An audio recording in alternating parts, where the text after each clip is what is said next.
প্রশিক্ষণে যে যত ঘাম জড়াবে যুদ্ধের ময়দানে তার তত কম রক্ত বিসর্জন দিতে হবে। খাবার যত খাওয়াবেন ভালো পরিমাণ মতো, ওটাই কনভার্টেড হয়ে মাংস হবে। কিন্তু চালাকি বাটপাড়ি এগুলো করতে যাবেন না। সবচেয়ে বড় বাটপাড়ি হলো মুরগির খাবার গরুরে খাওয়ানো। মুরগি হলো 30 দিনের জন্য, মুরগির স্টোমাক হলো একটা, গরুর স্টোমাক হলো 4টা। তাহলে 2 জনের খাবার ধরন কি একরকম?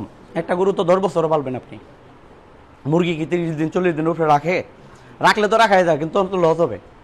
এই জন্য মুরগির খাবার খাওয়াবেন না, প্রচুর হিট প্রোডাকশন হবে, গরুগুলো কি করবে, স্ট্রোক করতে পারে, প্রচুর গরু মারাও যায়। এই জন্য গরুর খাবার যদি খাওয়ান, রেডিমেড খাবার পাওয়া যায়, অনেকগুলো কোম্পানির আছে গরুর খাবার পাওয়া যায়। এই দানাদার খাবারগুলো পরিমাণ মতো খাওয়াবেন। এখন কী খাওয়াবেন?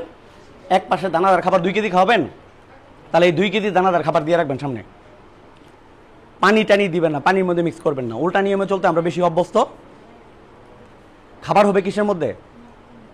খাবার দানাদার খাবার শুকনা খাওয়াইতে হবে, এটা মাথাতে রাখেন। এটা 100-র মধ্যে 98% লোক উল্টা কাজ করে। 98% লোক উল্টা কাজ করে, অথবা 99%।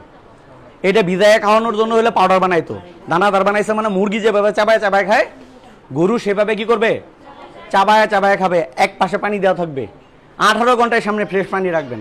আরেকটা চারিতে দানাদার দিবেন, এবং কি দিবেন, ওই যে খড় দিবেন, ঘাস দিবেন, অন্য খাবারগুলো দিবেন। এই খাবার দাবারগুলো যদি খাওয়াইতে পারেন, এগুলো যদি করতে পারেন, গরুর অনেক সময় পেট টেট ফুলে যায়। সবচেয়ে হৃষ্টপুষ্টকরণ গরুগুলোর জন্য থ্রেট হলো কি, গরুর পেট ফুলে যায়, পেট ফুলে মারা যায়। এগুলো যেন না হয়, এটা হয় কিসের জন্য? পান্তা খাওয়ানোর জন্য, ভাত খাওয়ানোর জন্য, রুটি খাওয়ানোর জন্য। বিয়ে বাড়ি হয়েছে, খাবার বাড়ছে, ওইগুলো খাওয়াই দিবেন। হোটেলে ব্যবসা করেন আপনি, এটা খাওয়াই দিবেন। ফলের ব্যবসা করেন, পচা ফল যা আছে সব খাওয়াই দিবেন।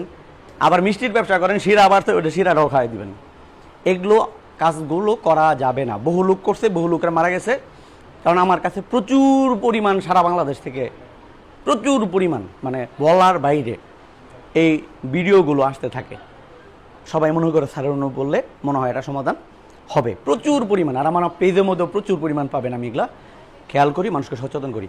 তো অনেকগুলো কথা বললাম, আশা করি যে আপনাদের চোখ দেখে বোঝা যাচ্ছে যে আপনারা কিছু শেখার চেষ্টা করছেন, এবং সবাই তরুণ। আমরা যদি আগাই তাহলে এই রাষ্ট্র আগাবে। আপনার চীনের জাতি যদি বলি, চীন অন্য উন্নত বিশ্বের মানুষজন ব্যাপক পরিশ্রমী, হার্ড ওয়ার্কিং পারসন।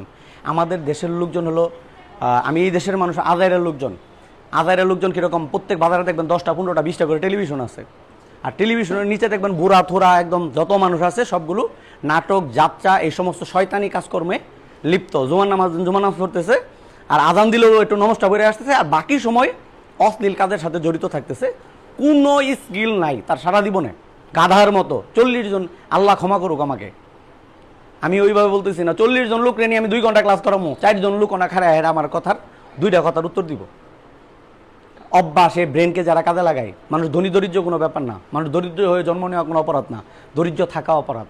একটা কথা আমার একজন শিক্ষক, উনি আমার বড় বোন, উনি আমার একটা কথা বলছে, কোনো ভালো মানুষ দীর্ঘদিন কিন্তু গরিব থাকতে পারে না। একটা মানুষ যদি সৎ হয়, একটা মানুষ যদি কর্মঠ হয়, 10 বছর কোনো দোকানের ম্যানেজারি করলো, ওই মালিক তাকে বলবে তোর একটা ব্যবসা দিয়ে দিলাম। একটা খামারে থাকলে মালিকে বলবো তোর 2টা গরু দিয়ে দিলাম, তোর ফ্যামিলি তুই চলগা। এবং 10 বছর পরে সে একদম সফল উদ্যোক্তা হবে। আমাদের স্বভাব, রক্ত মাংসে আমাদের হলো কি, একটু বাটপাড়ি, চিটারি, 2 নাম্বারি এবং শর্টকাট বড়লোক হওয়া। শর্টকাটে বড়লোক হওয়ার একটা পদ্ধতি হলো গরুরে কি খাওয়ানো, ডাইরেক্ট সার খাওয়ানো, ডাইরেক্ট হলো ওই যে মোটা তাজার খাবার খাওয়ানো, অথবা ওই যে কিডনি নষ্ট করে শরীরে পানি জমায় এরা একটু মোটা করে বিক্রি করে। এগুলো হলো আমাদের জাতীয় চরিত্র একটু।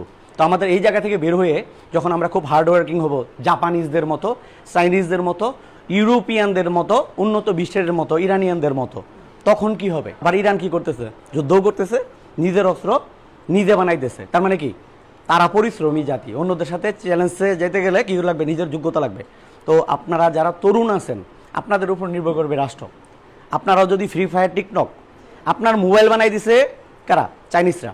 আপনি খেলেন ফ্রি ফায়ার, এই বয়সে সব প্লাভান ফ্রি ফায়ার। আপনি চালাচ্ছেন কি? ফেসবুক, টিকটকার চেহারা দেয়া কামাই করার চেষ্টা করতেছেন শর্টকাট।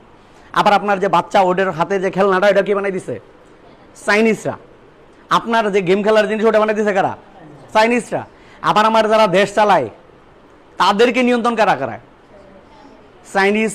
ওরা হইলো চীন, সারা পৃথিবীকে নিয়ন্ত্রণ করে। কোন দিকে রুট হবে, কোন দিকে কত $বিলিয়ন ঋণ দিব, কোন দিন কাজ থেমে যাবো, কোন কাজ পাস হবো, এলাকারা করে তারা আমার মাথার উপরে দেশের যারা দেশ চালায় ওদেরকেও চালায় চাইনিজ। তার মানে আমাদের যদি এখন এই জেনারেশনগুলো উঠে আসে, বাচ্চা, আপনি আবার আমাদের উপর লেভেলের লোকজন, সবাইকে কী হতে কর্মঠ হইতে হবে, কিন্তু আমরা এগুলো হইতে চেষ্টা করি না। এবং জ্ঞানের প্রতি আমাদের বিতৃষ্ণা খুব বেশি। জ্ঞানের প্রতি কিন্তু জ্ঞানী লোকের সম্মান কিন্তু আমাদের সমাজে আছে না নাই?